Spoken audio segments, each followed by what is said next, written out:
The shouting started before anyone opened the door. It cut through the quiet suburban afternoon like a crack in glass. Neighbors peeked through blinds, a dog barked down the street, and standing rigid on the Martinez family's lawn was a uniformed HOA compliance officer, red-faced and furious, pointing at something no larger than a child's lemonade stand. Before I tell you what happened next, tell me in the comments where you re-watching from. I love knowing who is listening. The violation was a hand-painted wooden sign near the driveway that read, "Free books, take one, leave one." Beneath it sat a small weatherproof box filled with paperbacks and children's stories. It had been Sofia Martinez's idea, inspired by her love of reading and her belief that stories should travel freely between neighbors. But Officer Grant Holloway didn't see charm. He saw noncompliance, unapproved structure, he declared, clipboard tucked under his arm like a badge of unquestionable authority. "You were notified last week." Miguel Martinez stepped outside, wiping his hands on a towel. He had been repairing the kitchen sink. He wasn't dressed for confrontation, just worn jeans and patience. "It's a book box," Miguel said calmly. "Kids use it every day." Grant's jaw tightened. He didn't like calm. Calm made his anger look excessive. "It violates community aesthetics. It must be removed immediately." Inside the house, Sophia stood near the window, heart pounding. She was 16, old enough to recognize intimidation, young enough to feel it deeply. She watched her father's shoulders stiffen slightly, not in aggression, but in restraint. Miguel had grown up believing that keeping peace was strength, but peace had limits. Across the lawn, Mrs. Ellison from two houses down pretended to water her flowers, her eyes fixed on the scene. A delivery driver slowed as he passed. Tension moved through the air like static before a storm. Grant stepped closer. Failure to comply could result in escalating fines and possible legal action. Miguel felt a flicker of heat in his chest. Legal action? Over books? He glanced toward the window. Sophia's eyes met his. There was fear there, but also something else. A silent question. Are we going to let this happen? Miguel reached into his pocket. Grant's posture sharpened. What are you doing? Miguel held up his phone, recording. The word landed differently than any argument could. Grant laughed once, sharp and dismissive. You think that changes anything? Miguel didn't answer right away. He simply pressed the screen and lowered his arm slightly, capturing everything. His voice, when it came, was steady. I just want everything clear. The dynamic shifted, almost imperceptibly at first. Grant's shoulders squared, but his volume dipped. His words became more measured. Authority prefers shadows. Cameras invite sunlight. Sophia stepped outside then, hugging her arms against herself.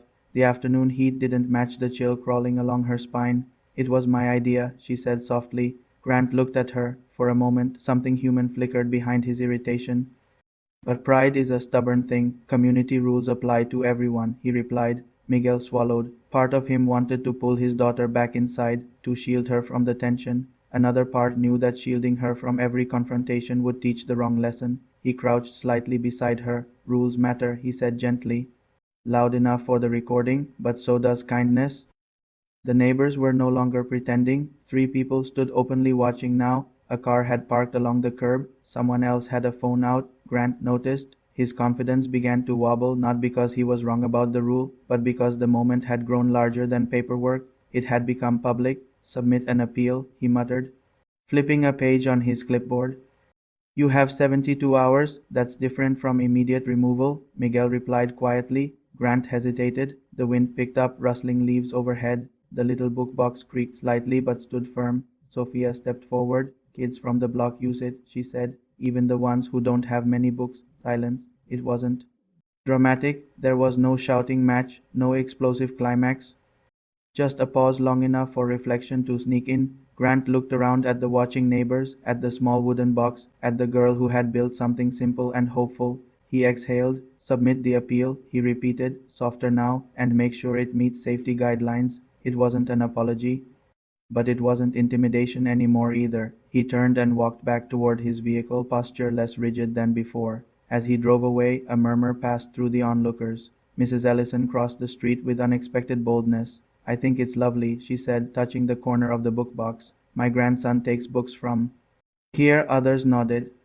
That evening, Miguel uploaded the video, not with anger, not with accusations, just with context. He spoke about dialogue, about community, about how rules should serve people, not silence them. The response surprised them. Support poured in. Stories surfaced of small things challenged and quietly removed. Within days, the HOA board announced a review of community engagement policies. They invited residents to propose approved community enrichment fixtures. The book box stayed. Weeks later, it had a fresh coat of paint and a small plaque that read, Martinez Community Library shared with love. Sofia added new books every Sunday. Miguel sometimes sat on the porch watching neighbors browse. He realized something important, not about winning, but about visibility, about how fear shrinks when exposed to light. He had been afraid that recording would escalate things. Instead, it created accountability, and Grant, he attended the next board meeting quietly, listening more than speaking, because true authority doesn't need to intimidate, it needs to listen. And sometimes all it takes to shift the balance of power is the courage to press record and stand calmly in the truth. If this story meant something to you, share your thoughts in the comments and subscribe to Cinematic Whispers, where ordinary families remind us that dignity is stronger than fear.